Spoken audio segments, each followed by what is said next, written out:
Post-traumatic stress disorder is becoming a major health concern as more of our military men and women return from war zones overseas.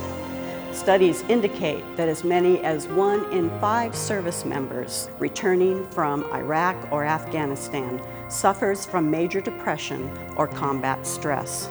Too often, these men and women remain silent about their struggles. Only about half of those experiencing mental health problems seek treatment. Post-traumatic stress disorder isn't limited to those service members in combat roles. Non-combatant jobs in the military, like doctors, nurses, chaplains, and other support personnel, can also be exposed to traumatic events that put them at risk for developing PTSD.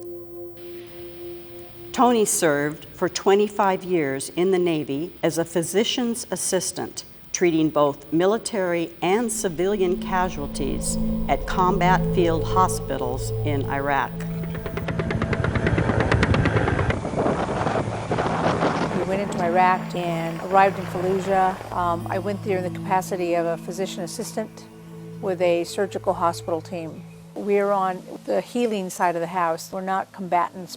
So having to be on a base where rockets and mortars are coming in at their will is just very, very difficult because you're not able to defend yourself.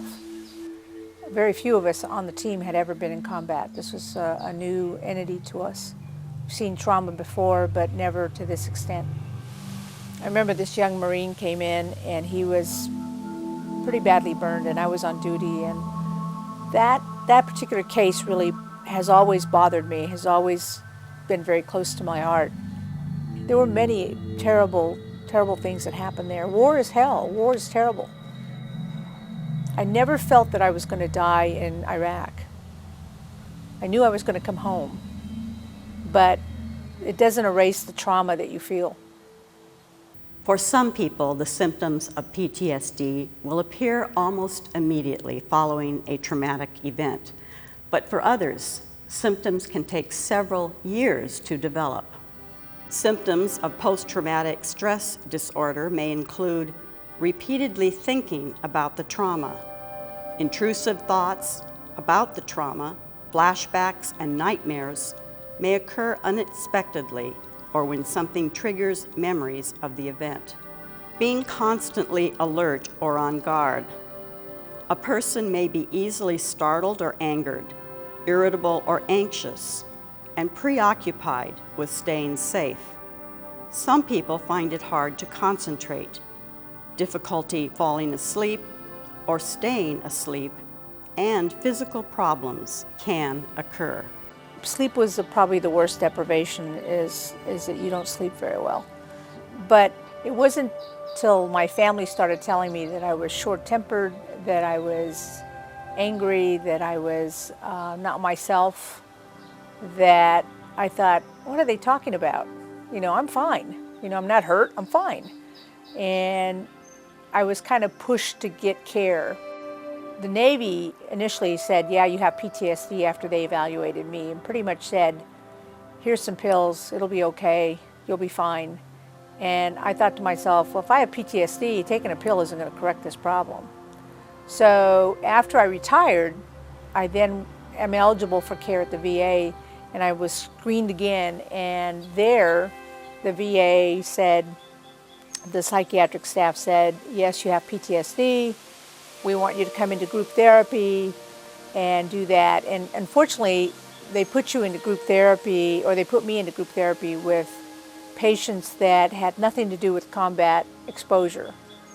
So I kind of challenged the system, and I said, this isn't working for me and I need to get care. And that's when I was referred out to get care in the civilian sector. It took me about 2 years to tell Dr. Durning that, you know what, I think you're right, I have PTSD. And part of that is just trying to accept it within yourself, that you have that disease, that characterization of being ill, because it's not something you can touch.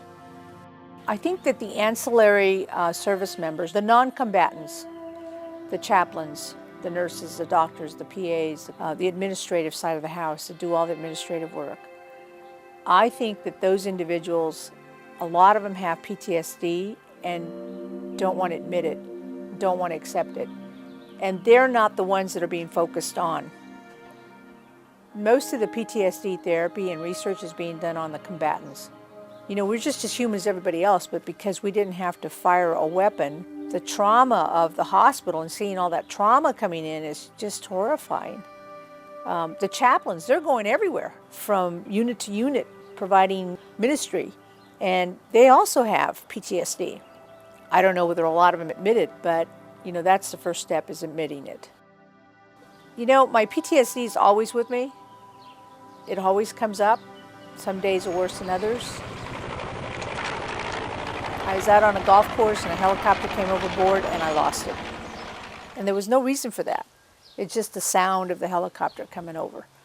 And, you know, my friends came over and we kind of waited and I cried for a little bit, and then you get it together and then you move on.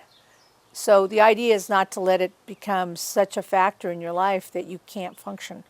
It's very healing to be able to talk to people, but it takes you forever to get there because it hurts so much inside.